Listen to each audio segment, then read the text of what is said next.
하나님 말씀 보겠습니다. 잠언 4장 23절입니다.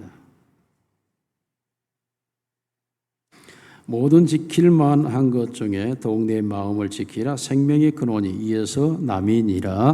아멘. 우리 옆 사람과 인사합니다. 사랑합니다. 축복합니다. 축복합니다. 당신이 최고입니다. 네. 권성수 목사님이라고 계세요. 대구 동신교회를 심호하셨고 이제 원로 목사 되셨는데, 그분이 물론 동신교회 심호하기 전에는 총신대학교 신약학 교수이기도 합니다. 그런데 권성수 목사님이 동신교회에 심호하러 가서 참 놀라운 일을 경험을 했다고 합니다. 그 교회에 교인 2-3명이 이단으로 간 것입니다. 도대체 이단은 도대체 무엇을 하는가 라는 데 대한 굉장한 의구심이 생겨서 이단 관련된 책을 사서 이단의 교리가 어떠한지를 보았다고 합니다.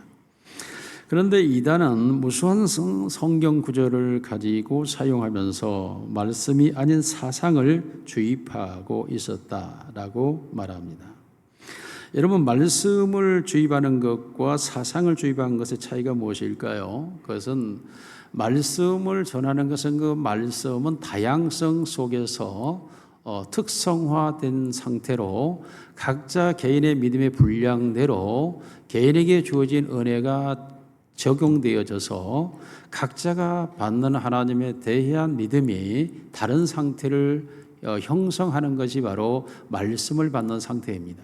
그러나 사상을 주입한다고 하는 것은 그 모든 말씀을 통해 이것 하나만을 가지게 만들고 그것에 반대되는 것은 다 거짓으로 또한 악의적인 프레임을 씌워서 나쁜 것으로 정리해버림으로써 그것만이 옳다라고 여기게 만들어버리는 것, 이것이 사상주의입니다.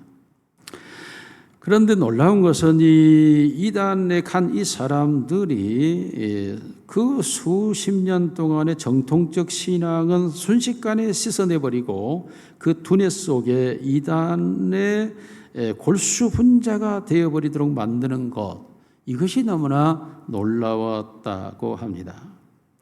도대체 그 이단 사상으로 그들을 순식간에 그렇게 만들어버리는 게 무엇일까? 라고 그가 고민하다가 보니까 그것이 의식화 작업이었다라고 말합니다. 기존 교회를 수십 년 다니던 성도가 이단에 가서 단 몇 개월 만에 골수분자가 되어버리는 이 상황을 보면서 아연실색하지 않았는데, 또한 본인이 교수로 있을 때에 마르크스 이념의 의식으로 한 건전한 학생이 교육을 받고 단 몇 달 만에 그 이념에 미쳐버린 상황을 본 적도 있다고 말하면서, 당시 캠퍼스에 김영삼 대통령이 신앙간증을 하고 나가는데 이 여학생이 그 앞에 누워버리면서 마르크스 이념을 외치는 것을 그는 보았고, 어떻게 이러한 이념이 순식간에 저 착한 학생을 저렇게 바꿔버렸을까? 다시 말하면 이단과 그리고 이념이 어떻게 사람을 저렇게 한순간에 골수분자를 만들어 버릴까? 이것에 아연실색하지 않을 수 없었다라고 말합니다. 그것은 단순한 거죠. 그 생각 속에 끊임없이 집어넣는 의식화 작업, 이것이 바로 순식간에 전통신앙에서 이단화 그리고 건전한 의식세계에서 이념화 시켜버리는 결과인 것을 보았고, 이로 인하여서 교회 안에서 자신이 수없이 설교를 해도 그 사람이 그 사람인데 라고 교회 안과 이단과 이념과의 차이가 무엇일까? 라고 고민했다고 말합니다. 여러분, 실제적으로 많은 정통신앙인들이 이단에 넘어가서 순식간에 그 이단이 전부가 진리인 것처럼 주장하고 거기에 빠져버리고, 또한 잘못된 이념과 사상 속에 노예가 되어서 일생을 살아가는 수많은 사람들을 우리가 보게 됩니다. 그런데 교회를 다니는 사람들은 그 교회에서 그러한 진리요 생명의 말씀을 외치고 선포하는데도 골수분자가 되질 않아요. 이게 도대체 무엇이 문제이고 무엇이 이유일까요? 두 가지가 있습니다. 두 가지 이유는 뭐냐 하면 정통신앙에서 얘기하는 것은 두 가지 분명한 것이 있죠. 신앙은 자유의지에 매여 있습니다. 의지적 선택이라는 거죠. 또 하나는 이 신앙의 참된 신앙의 세계는 영적 생명의 세계이기 때문에 성장의 시간이 필요한 것입니다. 마치 어린 아이가 육체적으로 태어났다면 어른이 되기까지 사회적 봉사자가 되고 일하는 자가 되기까지에는 20세 정도가 되어야 되겠죠. 그러나 20세까지의 수많은 성장 과정에 과도기적 갈등을 겪으면서 자라가게 됩니다. 이러한 시간들이 바로 믿음의 세계, 영적 세계에서도 필요한 것이죠. 그럼에도 불구하고 이단과 이념은 영적 생명력의 세계가 아니기 때문에 순간적으로 두뇌에다가 무엇을 삽입하면 마치 마약이 알코올이 들어와서 그 인체를 점령하듯이 그 두뇌 집단을 지배함으로써 나타나는 현상인 것입니다. 다시 말하면 정상이 아니라는 거죠. 어린아이가 순식간에 어른이 될 수 없는 것처럼, 학생이 순식간에 교수가 될 수 없는 것처럼, 순식간에 이단의 교리가 절대 옳다라고 주장하는 그것이 결코 순식간에 일어날 수 있는 그 일은 정상의 범위에서 벗어난 것이라는 의미입니다. 또 하나는 분명하게 신앙은 자신이 선택하게 되어 있습니다. 하나님께서 에덴 동산을 만드시고 건의심이 아담과 하와를 창조하시고 그들에게 선악을 알게 하는 나무를 주시고 너희가 먹는 날에는 죽는다. 먹을 수도 있고 먹지 않을 수도 있는 것은 너희의 자유적 선택이라고 하나님은 그들에게 맡겨놓은 것입니다. 그러므로 본인이 선택해야 되죠. 그것을 먹을지 먹지 않아야 할지. 우리가 신약에 와서 복음을 통해서 마찬가지입니다. 믿는 자는 구원을 얻지만 불신자는 지옥 간다고 하고 복음을 던져놓습니다. 말씀의 씨가 떨어졌습니다. 옥토밭에서는 자라나 열매를 맺지만 그러나 그 심령밭이 가시밭도 있고 자갈밭도 있고 길가밭도 있어서 말씀의 열매를 맺지 못한 밭도 심령도 마음도 있다고 말씀합니다. 이와 같이 우리가 하나님의 말씀을 받는 데 있어서 선택의 자유가 있을 뿐만 아니라 그 말씀의 씨가 성장하는 시간이 필요한 것이 바로 정통교회의 정통신앙의 정상적인 영적 세계의 모습인 것입니다. 어느 한순간에 사람이 갑자기 짐승이 사람이 될 수 있는 것도 아니고 그리고 갓난아이가 어른이 되는 것도 아니고 불가능한 것이죠. 그럼에도 불구하고 이단과 이념은 순식간에 두뇌에다 마약을 넣듯이 사상을 집어넣어서 그로 하여금 그것만이 옳고 그 외의 것은 다 잘못된 것이고 오류라고 인식하게 함으로써 그와 같은 병든 자를 만들어내는 게 이단과 이념이라고 하는 것입니다. 오늘도 마찬가지죠. 하나님은 우리에게 순간순간마다 그 말씀을 던지시고 그 말씀을 선택할 수 있는 은혜, 그리고 그 말씀 안에서 내가 성장할 수 있는 기회 등등을 하나님이 허락하시고 그 안에서 내가 어떻게 자라나는가는 누구의 힘이 아니라 오직 물을 주는 자도 있고 갖고 주는 자도 있지만 질병을 해충을 없애주는 자도 있지만 그러나 그 안에서 자라나게 하시는 이는 하나님이신 줄로 믿습니다.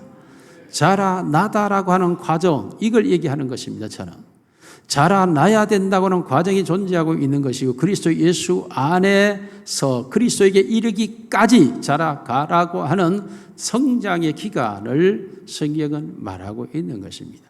물론 조금 빠르게 성장할 수 있고 조금 늦게 성장할 수 있지만 그러나 성장의 시간이 필요하다라는 의미인 것입니다. 물론 성경은 우리가 예수 그리스도를 구주로 영접하여 하나님의 자녀가 되는 것을 거듭남, 태어남이 있다라고 말하고 있죠. 그러나 태어남이 어른이라고 말하지는 않습니다. 태어남 속에서 이제 끊임없이 성장해 가야 될 과도기, 과정이 존재하고 있다라는 것이죠. 그러므로 이단과 이념과 다른 것은 스스로가 선택해야 되고 스스로가 성장해가는 과정을 거쳐야 된다고 하는 것이 올바른 신앙의 세계이고 어떤 걸 주입하여서 마약처럼 알코올처럼 그 뇌를 지배하여 만드는 것은 사상, 이념, 이단의 내용들인 것입니다. 그러므로 이것은 비정상적일 수밖에 없다는 것이죠. 이것이 보다 중요한 것은 무엇 때문일까요? 내가 선택했고 내가 그런 성장해 가야 내가 내 믿음을 지키고 보존하고 그 믿음을 발전시키며 그 세계 속에서 더욱더 그리스도화 되어져 가며 하나님을 닮아가는 자로 나아가기 때문입니다. 자, 우리가 똑같이 여기서 뭐 수없는 예를 들 수 있지만 시간상 하나만 예를 든다 할지라도 예수 그리스도의 십자가가 우리의 죄를 대속하여 하나님이신 예수가 죽으신 것이라고 우리가 그 사실을 받아들인다고 할 때에 각자 여러분의 영적 연령에 따라서 그것을 받아들일 은혜는 다를 수밖에 없는 거죠.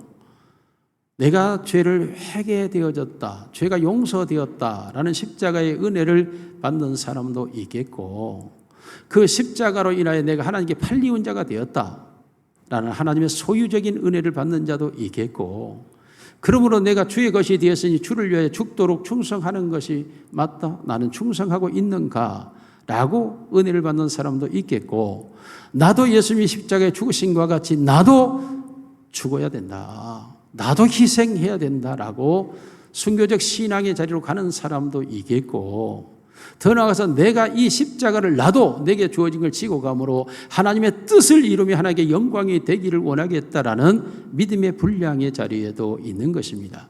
그러므로 똑같은 십자가의 은혜를 할지라도 그 은혜를 받는 것이 믿음의 분량 따라서 다 다르다고 하는 것이죠. 이와 같은 게 바로 신앙의 세계, 영적 세계라는 것입니다. 그런데 마치 이단과 이념은 똑같습니다. 하나의 것 가지고 그걸 절대 진리인 것처럼, 그리고 자기들 그것만이 구원인 것처럼 말하고 있는 것이 바로 이단과 이념의 문제들이죠. 자, 이와 같은 사실 속에서 우리가 중요한 것은 물론 하나님의 은혜와 그리고 성령의 역사와 말씀의 능력이 우리를 돕는 건 사실이죠. 그럼에도 불구하고 선택은 내게 해야 하는 것이고, 하나님께서 내게 주시는 그 은혜를 따라서 내가 하나님의 모든 일을 행할 수 있는 자리로 나아갈 수 있겠죠. 그러나 그 또한 내가 그 과정을 겪어가면서 이겨가야 되고 견뎌가야 하고 그 과정 속에 승리해야 하고 그 모든 것들을 극복해 가야만이 내가 그 모든 걸 이길 수 있는 자리에 설 수 있는 위치가 되는 것입니다.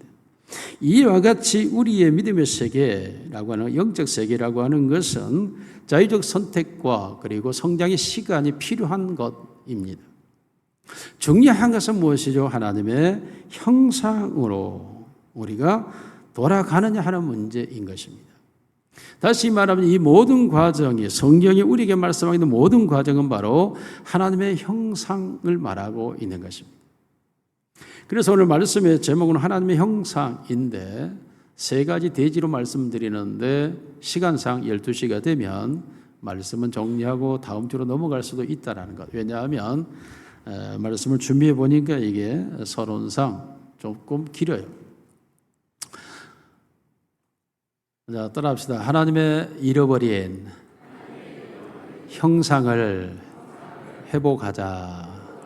이게 전체적인 틀이에요. 그래서 첫째 대지는 잃어버린 하나님의 형상, 둘째 대지는 잃어버린 하나님의 형상 찾기, 세 번째로는 하나님의 형상으로 살기라는 세 대지로 정리가 되어 있는 설교입니다. 자, 먼저 잃어버린 하나님의 형상에 대하여 말씀을 먼저 보도록 하겠습니다. 사람들은 모든 피조물입니다. 피조물이라고 하는 것은 만들어졌다라는 거죠. 그 만들어진 존재에 대하여 성경 우리에게 명료하게 말씀하죠. 흙으로 사람을 만드시고, 사람이란 단어가 흙이에요. 성경의 사람, 이 단어가 아담, 이 단어가 흙입니다. 하나님께서 흙으로 사람을 만드시고 라고 말씀을 합니다. 여러분, 사람이 흙이다. 그리고 흙으로 만들어진 존재라고 하는 말은 피조물이라는 거죠. 피조물은 창조자가 있다는 것이고, 그러므로 피조물은 창조자를 인식해야 된다는 것이고, 피조물, 내가 만들어진 자란 만든 자와 함께 있지 않는 한 의미와 가치와 능력이 상실돼 버린다는 의미를 갖습니다.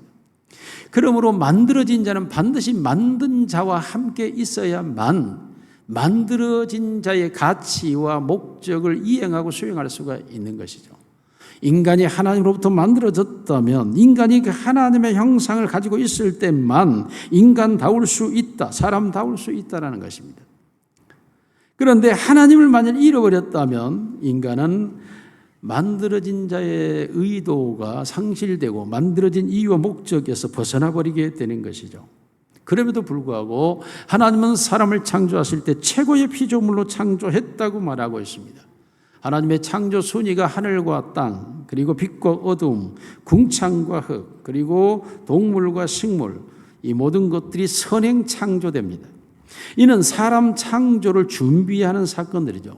사람이 만들어지는 순간 물이 있어야 되고 공기가 있어야 되고 빛이 있어야 되고 그리고 심의 어둠조차도 필요하기 때문에 사람을 만들기 전 사람에 필요한 모든 것들이 선행 창조됨으로써 사실상 사람이 창조된 모든 것에 최우위를 점하고 있다. 최고 존재 가치라는 것을 피조 세계에서 우리에게 분명하게 말하고 있습니다. 그러므로 사람은 피조물이지만 피라미드로 볼 때는 가장 꼭대기를 차지하고 있는 자임을 성경은 우리에게 말하고 있습니다. 그러므로 피조조차도 인간을 향하여 하나님이 사람을 흙으로 지으시되 하나님의 형상과 모양으로 만드셨다고 말함으로써 여타 다른 모든 피조물과 다른 존재로 만들었음을 분명하게 선언합니다. 사실상 사람이 흙으로 지어졌다고 하는 것은 현대의학이 인간의 인체의 모든 구성 진료를 분석하고 평가해 이 모든 것이 흙에서 나올 수 있다라고 평가해 인간의 인체를 흙이라고 말하지 않았습니다. 과학이 인간의 인체를 다 구성하고 있는 뼈, 그 세라믹이라고 하는 것조차도 흙의 종류의 일종이라고 말하기 전 성경은 이미 인간의 뼈조차도 흙이라고 말하고 있습니다. 오히려 창조자가 인간의 육체를 흙으로 빚으셨다고 흙으로 만드셨다고 말씀하고 후대의 과학과 의학이 실제로 인간의 육체는 흙이다라고 증명할 뿐이죠. 그러므로 과학과 의학보다 성경이 우선하고 있다라는 사실입니다. 그러면 인간이 흙으로 지어졌다라고 하는 이 사실을 성경은 수없이 말씀을 하고 있죠. 창세기 2장 7절 시작. 여호와 하나님이 땅의 흙으로 사람을 지으시고 생기를 그 코에 불어넣으시니 사람이 생명이 된지라. 놀랍게도 하나님이 창조하신 이 땅의 흙으로 사람을 지으셨다는 거예요. 하나님께서 하늘과 땅을 창조하시고 그 땅의 흙을 진료로 삼아 인간을 만드셨다라고 말하고 있습니다. 그러면 인간은 결국 이 지구의 흙에서 나온 존재라는 거죠. 창세기 3장 19절을 같이 봅니다. 시작. 내가 흙으로 돌아갈 때까지 얼굴에 땀을 흘려야 먹을 것을 먹으려니 내가 그 취함을 입었음이라. 너는 흙이니 흙으로 돌아갈 것이니라. 놀라게도 사람은 흙으로 돌아가야 될 흙이라는 것입니다. 여러분, 우리 인체가 흙으로 돌아간다는 사실을 의학과 과학이 말하기 전, 생물학이 논하기 전에 성경은 인체는 흙으로 돌아간다고 이미 창세기가 시작되는 성경에서 바로 말씀을 하고 있습니다. 만일에 인체가 흙으로 돌아가지 않는다면 성경 전체는 무너지는 거죠. 그래서 사람이 죽어 그 시신을 땅에 묻어놓고 파보니 사실상 구약 성경의 이 장례 방법은 사람을 흙에 묻는 방법이 아니었습니다. 사실은 동굴 속에 그 시신을 안치하여 언젠가 부활할 것을 기다리는 방식으로 장례를 치렀죠. 아브라함이 그러했고 야곱이 그러했고 요셉이 그랬습니다. 자, 그런데 실제적으로 우리 동양의 장례식으로 흙에 묻었습니다. 그리고 세월이 지난 후에 그 흙을 파보니 그 시신은 시커먼 한 줌의 흙으로 변해 있습니다. 그러므로 우리의 인체는 다 흙이라는 것입니다.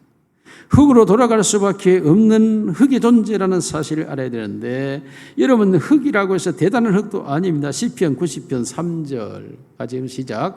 주께서 사람을 티끌로 돌아가게 하시고 말씀하시기를 너 인생들은 돌아가라 하셨사오니, 놀랍게도 사람들은 티끌 같은 흙에 지나지 않나요?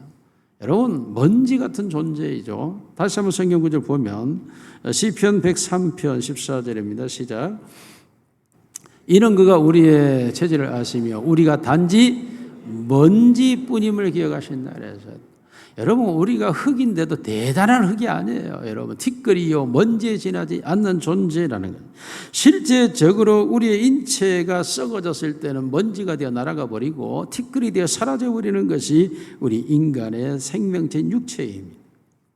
그러므로 하나님이 창조할 때 성경이 계속 인간은 흙으로 지었고 흙이다, 먼지다, 티끌이라고 하는 사실을 왜 성경 기록하고 있을까요? 그렇습니다. 우리의 인체는 흙에 지나지 않는데 다시 흙으로 돌아가야 될 먼지와 티끌에 지나지 않는데, 이 흙으로 있는 동안 내가 무엇을 해야 하는가? 라는 걸 성경은 우리에게 강조하고 있는 것입니다. 내가 흙이 될 건데 얼마의 시간이 지나가면 나는 흙일 수밖에 없는 육체를 지금 가지고 있는데, 이 육체의 흙으로 너희가 무엇을 할 것인가? 여러분, 하나님께서 성경을 통해 인간을 흙이다라고 하는 사실은 인간을 비천하게 만들기 위한 것이 아닙니다. 인간의 진료가 너무 천박하다는 의미로 인간을 낮추시기 위함이 아닙니다. 도리어 말하면 하나님은 흙이라는 존재를 가지고 이렇게 너희와 같이 귀하고 존귀한 자를 만들었다라는 의미일 수 있겠지만, 그러나 본질적인 의미는 흙은 흙으로 돌아가야 되는데, 흙인데 육체가 흙인데도 불구하고 이렇게 존귀한 자로 있는 동안에 흙으로 가기 전 나는 무엇을 해야 하는가의 질문을 던져야 합니다. 나는 무엇을 하고 살아야 되는 존재인지, 흙으로 돌아가기 전 흙으로 썩어 없어질 먼지와 티끌 같은 내가 이 흙으로 살아있는 하나님의 형상과 모양으로 존재하고 있을 때 나는 무엇을 해야 하는가?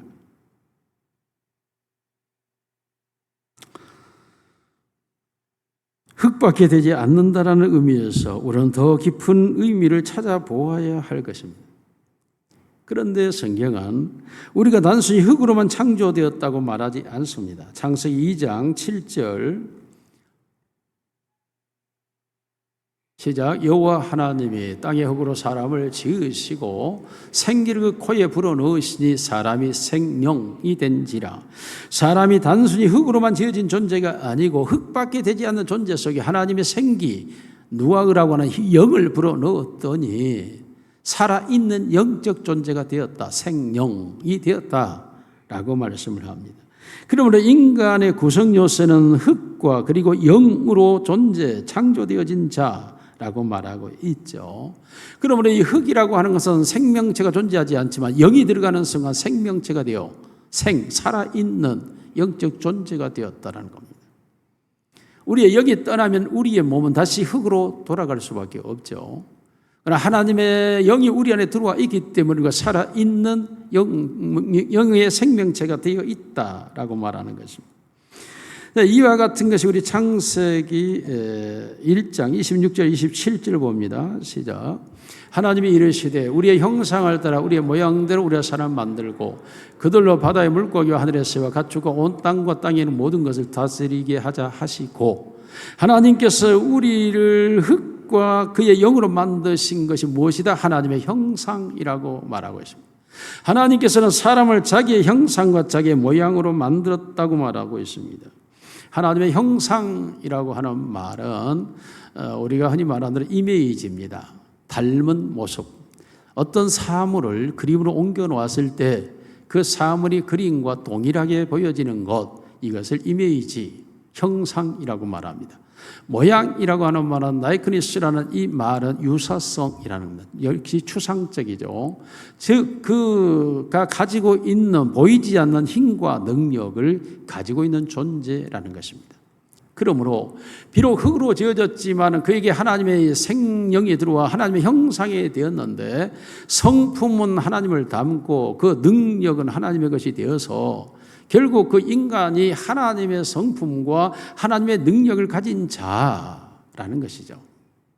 하나님의 성품과 하나님의 능력을 성품은 나타나는 것이고 나타나지 않는 능력이 그 안에 존재하는 그 능력이 뭐죠? 그 이어서 말씀하신 그 말씀이 바로 자, 우리가 모든 것을 다스리게 하자.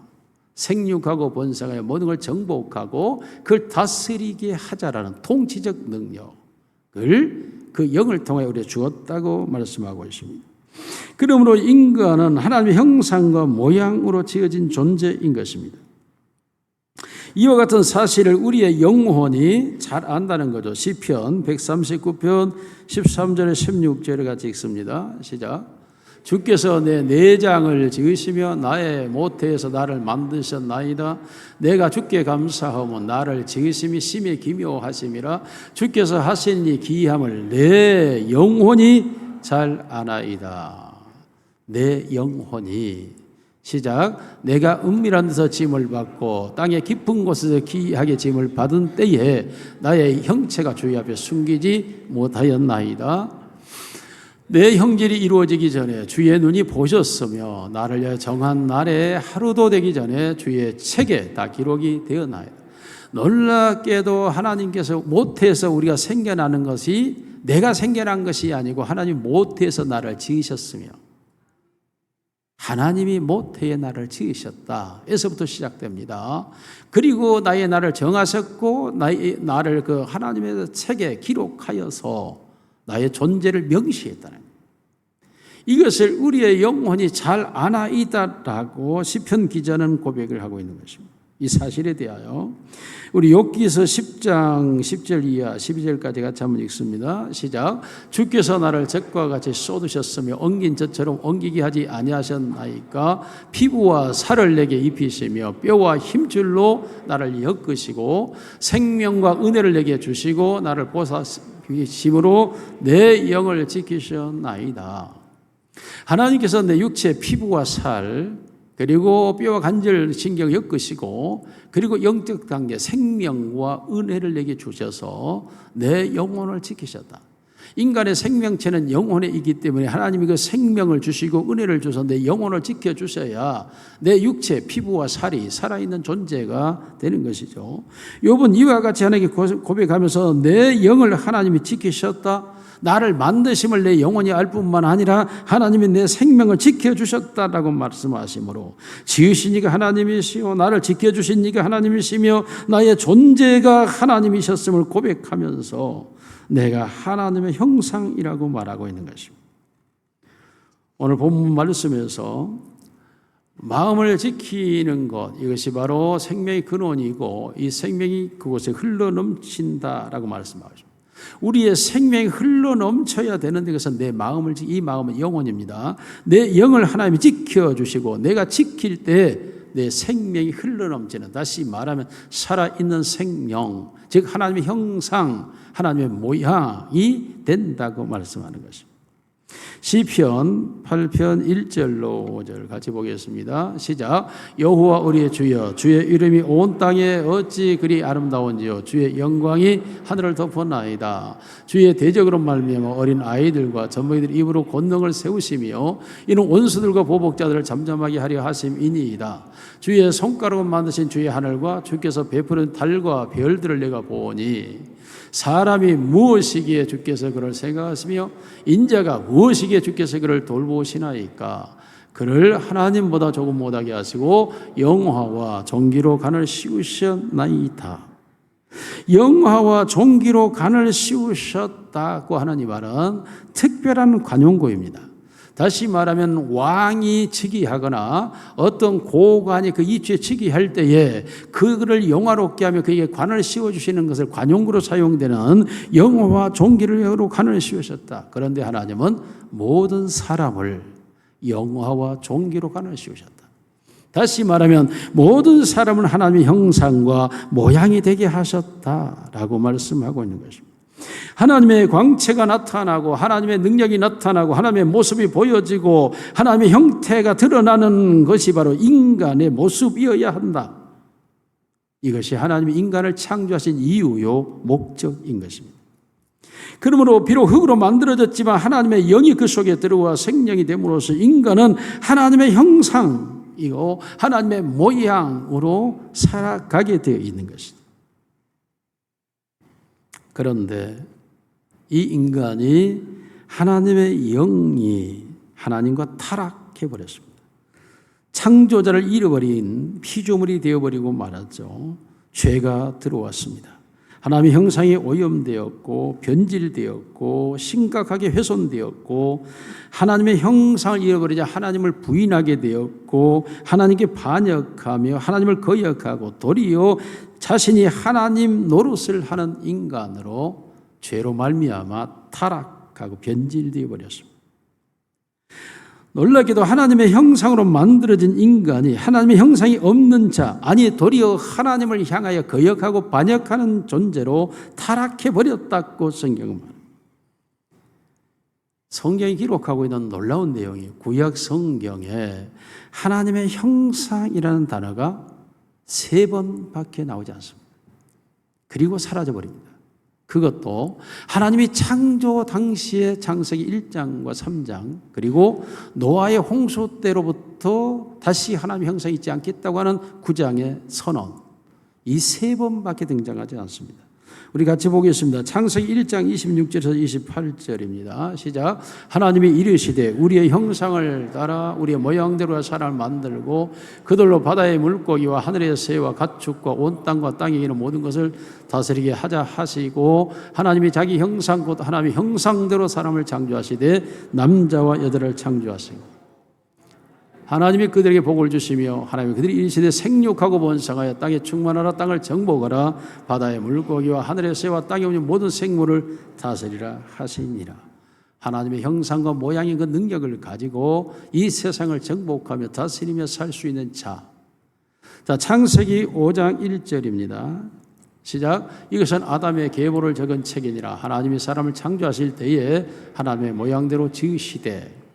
창세기 9장 6절입니다.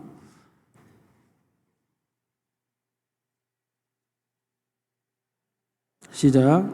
다른 사람의 피를 올리면 그 사람의 피도 흘릴 것이 이는 하나님이 자기 형상대로 사람을 지으셨음이니라. 이후 하나님의 형상이라는 단어는 등장하지 않습니다. 놀라게도 성경 안에 수많은 하나님의 사람들이 있습니다. 그럼에도 불구하고 그들을 향하여 하나님의 형상을 나타냈다라고 성경 기록하지 않습니다. 하나님의 닮은 형상인 하나님의 성품을 드러냈거나 하나님의 모양으로 하나님의 유사 능력을 행하였다라고도 성경은 말하지 않습니다. 놀랍게도 믿음의 조상 아브라함조차도 하나님의 형상이 아니었고 오히려 그의 여종 몸종 하가를 취하여 이스마엘을 낳음으로 연약한 인간의 모습을 그대로 드러낼 뿐만 아니라 자기의 아내를 빼앗길까 두려워하여 자기의 여종이라고 속이면서 가정의 위기를 만들기도 합니다. 이삭 역시도 마찬가지로 자기 아버지와 같은 그런 연약함이 있을 뿐만 아니라 에서와 야곱을 편협하여 양육함으로 가정이 파괴되고 사랑하는 아들 야곱을 이른 나이에 잊어버리고 야곱도 마찬가지로 욕심에 눈먼 사람 되어서 눈먼 아버지를 속이고 형을 속이며 그 자기 욕심을 위하여 일하다가 방랑자가 되기도 하고 이스라엘을 출애굽시켜서 적과 그런 가나안 땅으로 인도하는 위대한 영도자 모세도 그 중에 살인자가 되어 쫓기는 도망자의 신세가 되고 하나님의 마음에 합한 사람이라 여기던 다윗조차도 밧세바의 사건으로 인하여 그 가정의 어려움과 그리고 충신된 우리아를 죽이는 우매를 범하는 사람으로 등장하고 있습니다. 솔로몬처럼 하나님의 지혜를 받았다고 하지만 솔로몬의 말년의 범죄는 너무나 심각했고 하나님의 성전을 훼손하는 내용으로 기록되어 나라는 두 쪽으로 분열됩니다. 성경에서 하나님의 사람들이라고 일컬어지는 그 모든 사람들이 하나님의 형상을 나타냈다라고 성경은 기록하지 않습니다. 하나님의 형상을 잃어버렸습니다.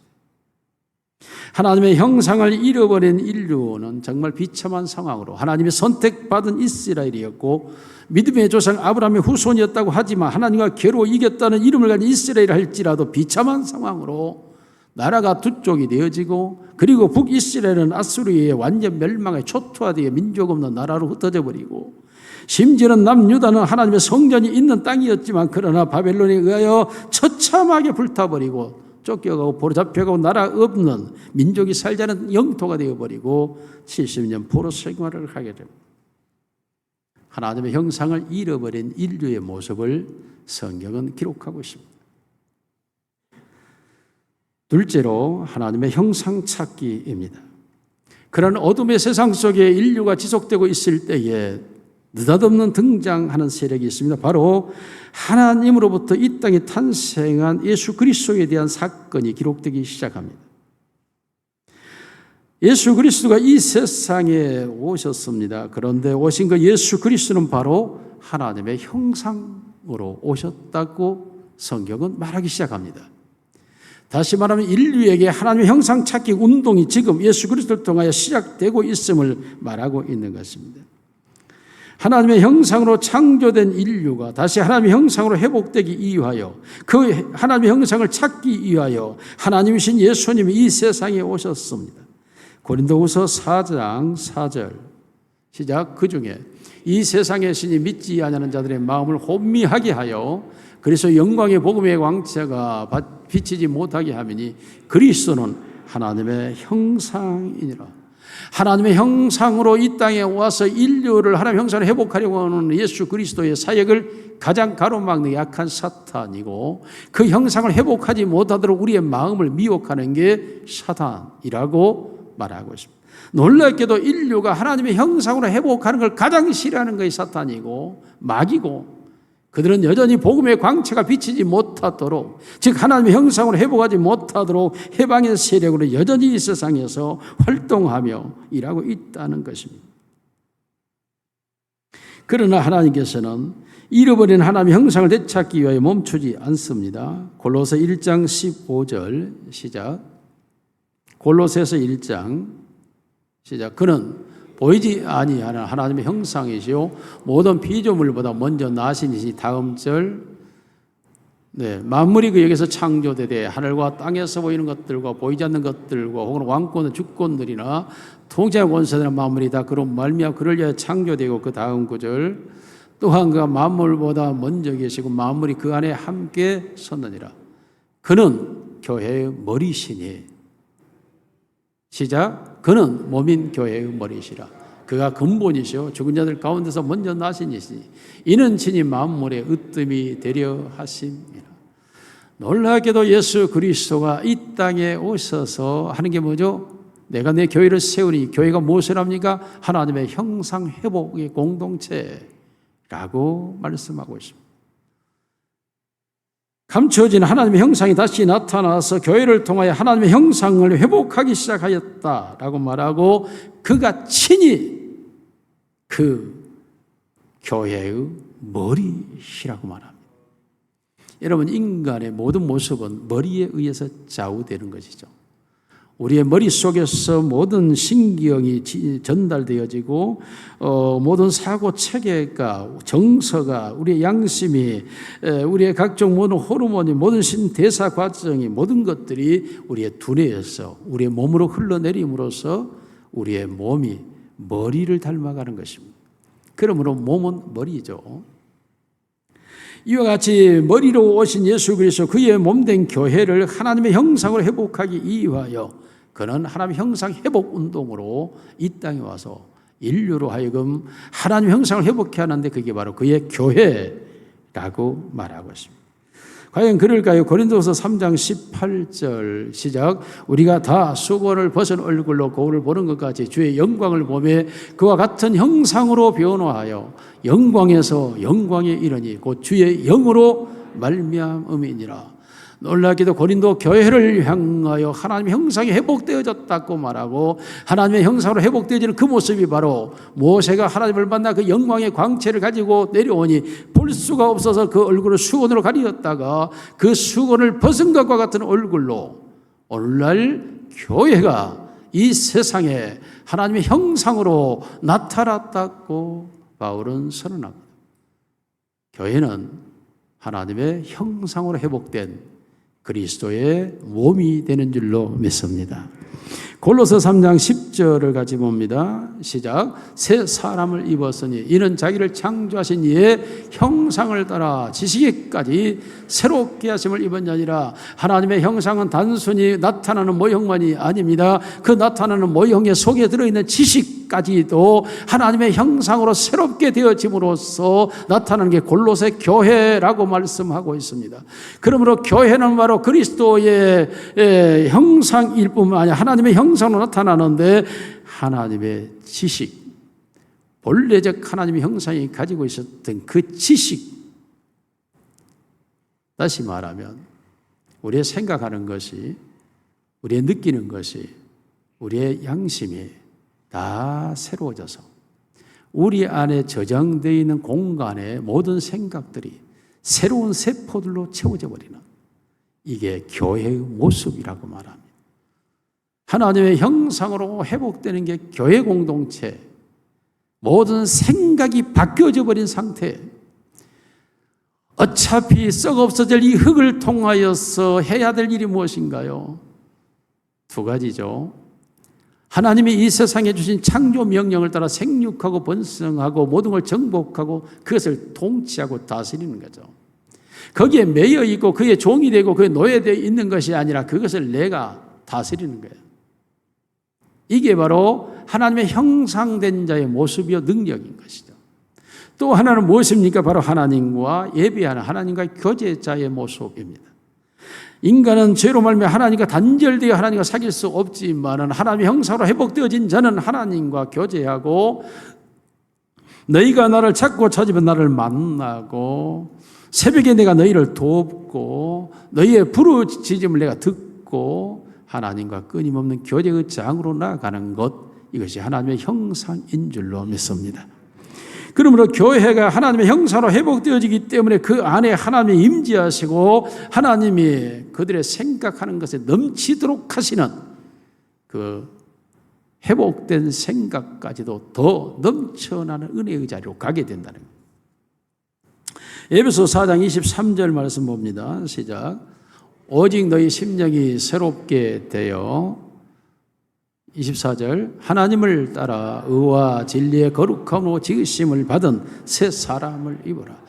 하나님의 형상으로 회복되어진 그 새 사람은 의와 진리와 거룩함으로 나타나는 자라고 말해요. 여러분, 에베소 교회에 대한 모습이죠. 여러분, 이 고린도 교회에 대해서는 나타나는 모양이죠. 그렇다면 골로새 교회는 그 속에 들어있는 지식의 새로움이죠. 그리고 에베소 교회를 향해서는 심령의 새로움으로 윤리적 깨끗함, 윤리적 도덕이죠. 의와 진리와 거룩함. 전체적으로 교회는 하나님의 형상으로 회복되어지는 모습을 교회는 말씀하고 나타내고 있는 것입니다. 오늘도 진정한 교회라면, 참된 교회라면 하나님의 형상을 나타내고 있는 모습이어야 그게 진정한 교회가 되는 줄로 믿습니다. 오늘 우리 모두가 하나님의 형상으로 회복되기를 주의 이름으로 축원합니다. 히브리서 1장 3절에 같이 읽습니다. 히브리서 1장 3절 시작. 이는 하나님의 영광의 광채시요 그 본체의 형상이시라. 그의 능력의 말씀으로 만물을 붙드시며 죄를 정결하게 하는 일을 하시고 높은 곳에 계신 지극히 크신 이의 우편에 앉으셨느니라. 놀라기도 하나님의 형상으로 오신 그 예수 그리스도 무엇을 하십니까? 죄를 정결하게 하는 일이죠. 무엇을 합니까? 말씀으로 만물을 붙드시고 오늘도 말씀으로 만물을 역사하시는 줄로 믿습니다. 그리고 우편에 앉으셨다는 것은 심판자입니다. 요한복음 16장 8절에서 11절까지 예수님께서 의에 대하여, 죄에 대하여, 세상에 대하여, 심판에 대하여 내가 말한다고 말씀하시고, 의에 대하여라 하면 자신의 십자가의 죽으심이고, 죄에 대하여라면 십자가의 죽으심이고, 의에 대하여는 자신의 부활이고, 심판에 대하여는 이 세상의 임금이 쫓겨났다고 말씀합니다. 그러므로 하나님께서 이 세상에 하나님의 형상을 잃어버리게 하는 죄의 세력을 멸하시고 우리로 죄로부터 정결케 하여 하나님의 형상을 회복하게 하시는 줄로 믿습니다. 마지막 성경 구절 하나 읽고 듣고 두 번째 대지에서 결론을 내립니다. 로마서 8장 29절입니다. 시작. 하나님이 미리 아신 자들을 또한 그 아들의 형상을 본받게 하기 위하여 미리 정하셨으니 이는 그로 많은 형제 중에서 맏아들이 되게 하려 하심. 하나님의 형상이신 아들 예수 그리스도의 형상을 본받게 하기 위하여 하나님은 우리를 택하셨고 택한 자를 정하셨고 그들을 부르셨고 부르신 자들을 의롭다 하시고 오늘도 그의 교회를 이루어 가시는 줄로 믿습니다. 오늘의 진정한 교회입니까? 하나님의 형상을 회복하기 위하여 있는 자들, 그리고 하나님의 형상을 회복하여 세상에 나타나는 모습, 이게 하나님의 교회, 그리스도의 몸된 교회의 모습인 것입니다.